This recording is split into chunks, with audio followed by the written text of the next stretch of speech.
Bom, e como nós estamos falando de saúde, nós vamos falar também o ditado popular diz que a saúde começa pela boca e aí tem que ser desde criança, né, ter esse cuidado. Então eu vou conversar agora, que hoje é o Dia Mundial do Sorriso, né, e o sorriso das crianças embala a gente. Nós vamos conversar agora com a doutora Tainá.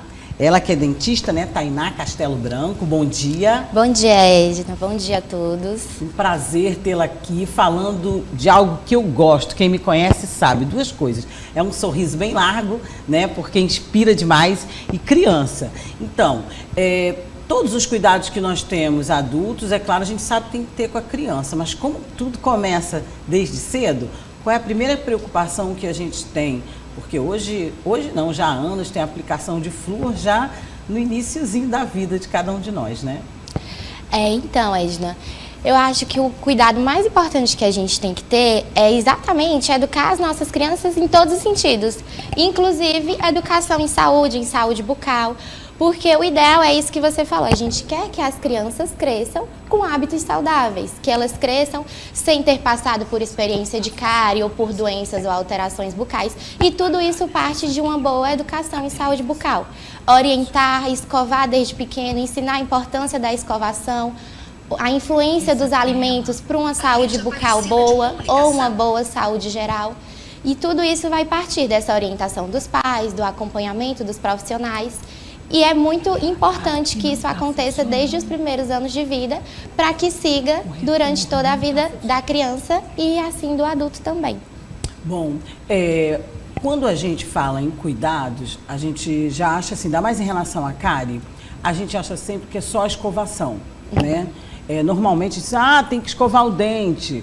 Acho que já até caiu por terra aquela coisa de que as pessoas só escovam o dente pela manhã ou à noite. Todo mundo já aprendeu que comeu tem que escovar.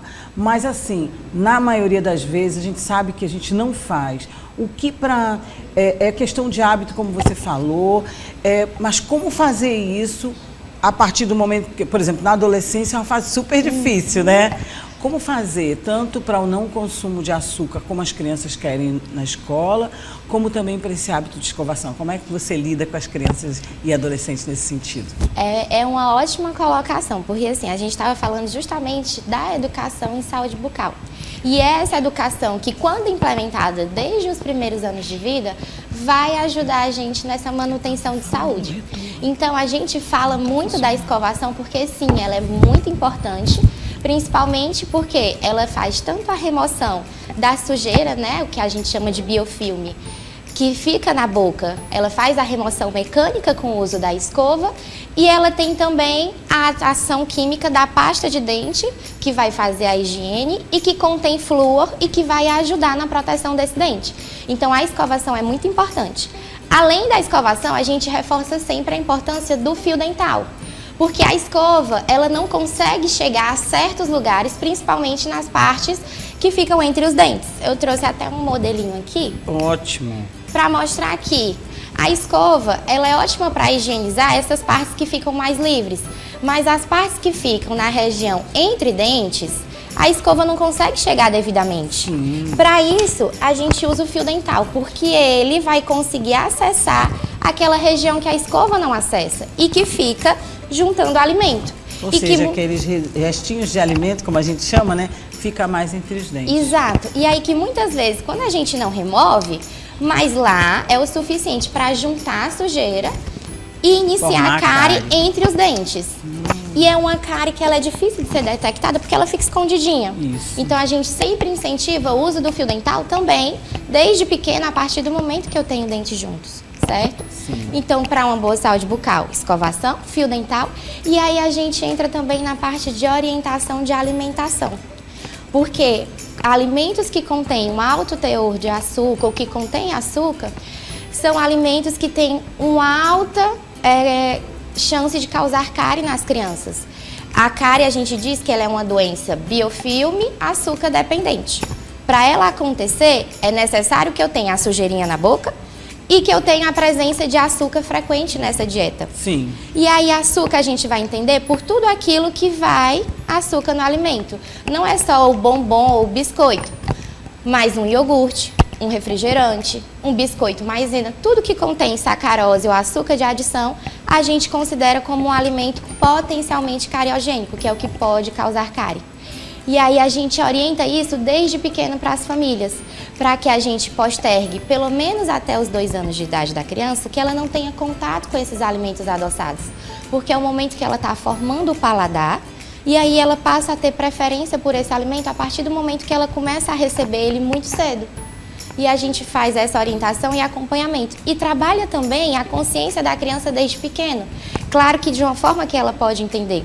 Então, quando ela está presente nessa rotina de consultório de prevenção, a gente mostra para ela o dentinho cariado. E quais são os alimentos que causam dente cariado? É o pirulito, é o bombom, é o doce.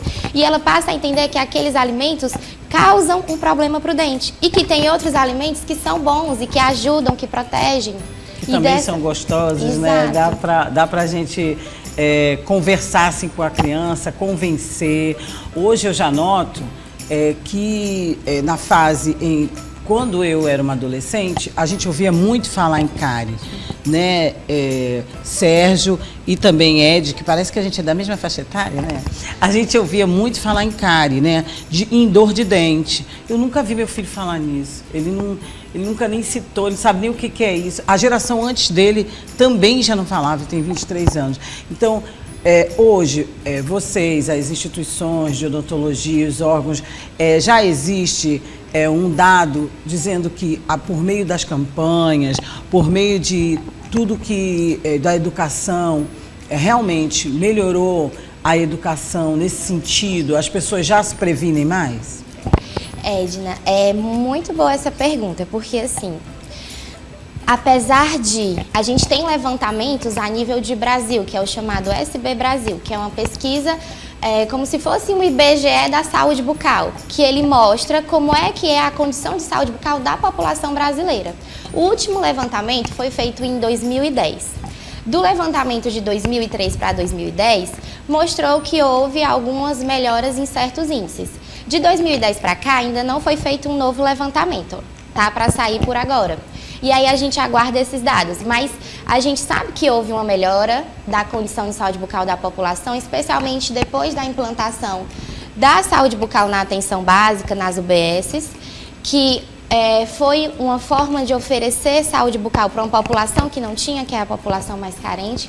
Mas apesar de tudo isso, a cárie ainda é uma das doenças crônicas mais prevalentes em nível de Brasil e em nível mundial. E isso é muito preocupante também para as crianças, porque a gente tem, no levantamento que foi realizado em 2010, aproximadamente quase metade das crianças brasileiras de até 5 anos de idade já tinham tido cárie. Então, a gente diz que é uma cárie que ela acontece muito cedo, é uma cárie na primeira infância ainda. A criança termina de formar a dentição até os 3 anos de idade e até 5 anos ela já tem cárie. E a gente que trabalha muito com essa população, a gente vê que ainda é uma situação muito preocupante.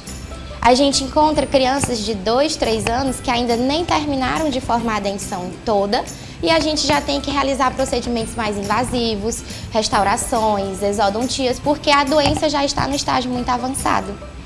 E acontece muito para a população de uma classe socioeconômica menos favorecida, mas a gente também vê numa classe socioeconômica mais favorecida. Às vezes, por esse hábito que o pessoal traz de antigamente de dizer doce não mata, só um bombom, é um carinho. É um carinho que pode ser feito, mas que não deve ser feito todo dia. Com constância, né? Exato. Bom, e dentro desse contexto, a gente fica pensando também, já que o número ainda é alto, né? Ainda existe um índice, baixou, né? Reduziu, mas ainda não é o que a gente espera, né? O que fazer, na sua opinião, aproveitando, né? A gente vai já voltar ao tema da prevenção, mas como você citou algo muito importante, que é a condição financeira, hoje ainda é caro o tratamento odontológico e de acordo com a nossa situação econômica, com o nosso padrão de salário mínimo. E hoje as redes públicas, elas já atendem satisfatoriamente ou pelo menos tiveram uma melhora considerável, doutora? Edna, assim, em relação ao tratamento odontológico, eu não digo que ele seja caro, porque na verdade, assim, eu vejo também muito o público, de uma forma geral, eles estão muito acostumados, a população, a só buscar pelo atendimento quando eu já tenho alguma necessidade. Então, eu espero sentir a dor para ir em busca do atendimento. Ainda não se tem muita consciência da prevenção. Né? A prevenção é o tratamento mais barato. É você ir para a consulta e fazer um acompanhamento e fazer uma limpeza. Quando eu sinto a dor, eu já tenho que ir para um tratamento mais invasivo. Eu parto para um canal, uma restauração complexa. Que vai onerar mais. Que vai ser mais... Exato, mais caro. Mais caro. E aí, assim, por isso que a gente trabalha sempre prevenção e promoção, porque é o menos dispendioso e o mais eficiente. Eu evito a doença e eu não gasto tanto. Pronto, então as instituições públicas, os órgãos públicos, né? As políticas públicas devem ser voltadas. Estou falando isso aqui mais mesmo para ratificar, porque a gente está sempre conversando com vocês que são especialistas na saúde sobre isso. Deve-se investir mais nas campanhas de prevenção, como se tem feito, né? Estamos no Outubro Rosa, em todo tipo de doença ou de relação com a saúde, né? Qualquer tipo de prevenção, ela deve ser feita sistematicamente pelos meios de comunicação e hoje em dia com a internet, então, se investe muito na campanha online e eu acho que tem dado um pouco de resultado. Voltando para a questão dos cuidados que a gente deve ter, depois que já não teve jeito, não teve a prevenção, a cárie está lá. Como é que a gente deve proceder fazendo o tratamento? Porque aí vai fazer o tratamento, mas quanto à escovação, e eu esqueci de lhe perguntar sobre os enxaguantes bucais, se eles também adicionam a escovação e também ao uso do fio dental, se positivo ou se são mesmo só para enganar, o cheirinho é bom, é refrescante?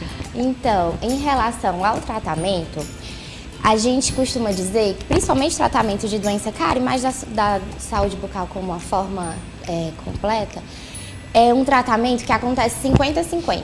A gente realiza 50% no consultório, mas é preciso que a manutenção seja realizada em casa. Porque, assim, a doença cárie, ela não é aquele buraquinho que está lá no dente. Aquilo é a manifestação da doença. A doença produzida pela bactéria que tem na nossa boca e que, diante do consumo frequente de açúcar, ela vai destruindo o dente. Se eu restauro o dente, mas a pessoa volta para casa e continua com o mesmo hábito de não higienizar bem, de comer sacarose com frequência, a doença permanece ativa. E dali um tempo, o dente que foi restaurado, a restauração cai, a cárie aumenta e a doença continua progredindo. Então, é preciso que todo tratamento ele tem a parte clínica e a parte de educação e motivação do paciente, porque ele precisa entender a parte dele no tratamento. E em relação ao uso de enxaguante bucal, o enxaguante ele tem indicações. Eu vejo que o pessoal gosta de uma forma geral, isso, tá lá disponível. Todo mundo gosta. Tá disponível no supermercado, na farmácia, a galera pega. Mas assim, ele tem indicações. Se você realiza uma boa higiene bucal com a sua escova, o uso do fio dental, tem uma baixa chance de ter cárie por uma boa alimentação, ele não é muito recomendado. Ele tem as indicações para aqueles pacientes que têm um risco maior à cárie e que conseguem ou que têm dificuldade de higienizar. Então, a gente indica mais para esses pacientes, por exemplo, pacientes que fazem uso de aparelho ortodôntico. São pacientes que têm já uma dificuldade na higienização pela própria retenção de sujeira no aparelho. Então, para esses pacientes, às vezes, existe ainda tem esse detalhe. E a gente... Lorena, vou fazer só mais uma perguntinha, que o nosso tempo já está, mas é porque realmente eu vi ali gente me perguntando e eu mesmo lembrei de perguntar. Você citou quanto aos aparelhos, né? E os aparelhos, porque hoje a gente vê as crianças, né, os adolescentes usando cedo. Até que ponto eles têm que ter cuidado com essa higienização, que pelo que eu vejo tem um período, muitos colocam o aparelho e depois se arrependem por conta do trabalho que tem que ter com a higienização. E elas podem provocar problemas também, se não tiver o cuidado que vocês orientam? E quais? Com certeza, com certeza. A gente, quando trabalha com adolescente, a adolescente está numa fase em que a estética é muito importante, né? Que eles valorizam muito o sorriso, tá bem apresentado. E aí eles buscam muito por essa questão do tratamento ortodôntico. E aí, às vezes, eles chegam, eu quero botar aparelho, já pensa na cor e tal. Vamos avaliar como é que tá a higiene bucal. E aí a gente vê uma higiene bucal deficiente, uma gengiva inflamada, aí a gente diz, olha, você realmente precisa de aparelho, é parte do seu tratamento. Mas a gente precisa primeiro reforçar essa higiene, porque o aparelho, ele já vai aumentar a retenção de biofilme, que é a sujeira. Se a sua higiene não tá bacana, isso daí vai aumentar a chance de você ter cárie no dente ou ter algum problema na saúde da sua gengiva. Então, a gente, antes de colocar o aparelho, a gente faz essa orientação com o paciente para quando ele colocar, ele já ter um pouco essa consciência da importância da higiene e da manutenção. E aí eu vou só rapidinho falar. Rapidinho, Lorena, nós duas aqui estamos... Só o que você me perguntou sobre a saúde pública, porque a gente tem, né, uma população necessitando desse atendimento, mas infelizmente a gente ainda está com pouco acesso para a saúde pública, mas a gente encontra nas UBSs e muito nas faculdades que tem a odontologia. Então, a população que precisar de atendimento pode procurar esses lugares. E também, me fugiu aqui o nome do órgão, da instituição que é da odontologia, que também atende a um preço acessível. São as escolas de especializações. Também elas fazem tratamentos mais especializados e complexos por um preço mais acessível. Também. Bom, rápido mesmo, acabou, tá, Lorena? Em relação ao clareamento para crianças, a partir de que idade, melhor formulando a pergunta, já se pode fazer o clareamento? O clareamento a gente não indica para crianças, a gente indica mesmo na fase adulta, dentição permanente. A partir de dentição permanente, depois já que eu tenho... mas assim, lá para depois dos seus 18 anos... Quer dizer que 15, 14 que andam pedindo direto aqui informação, não. A gente não indica clareamento, não. A gente pode ter outras opções de tratamento se tiver comprometimento estético. Sim. Que às vezes o povo também quer estética demais e saúde demais. Pois é, 14, 15 anos já querem fazer. Bom, muito obrigada, doutora Tainá Castelo Branco, por essas informações. Certamente virá outras vezes, porque tem muito para se falar, não só hoje, que é o Dia Mundial aí do Sorriso, mas também nos outros dias, porque a saúde bucal é fundamental. Até também não falamos porque não deu tempo, mas por conta de outras doenças também que pode vir através de você não cuidar, não ter prevenção em relação à saúde da boca. Muito obrigada, um bom dia. Deixe suas redes sociais para se alguém quiser tirar alguma dúvida ou lhe procurar em atendimento. Eu que agradeço o convite, é sempre um prazer estar aqui falando de saúde bucal, que é tão importante para a nossa população. E aí vocês podem me encontrar no @doutora Tainá Castelo Branco ou @Clínica Camila Coutinho, que é onde a gente está prestando atendimento.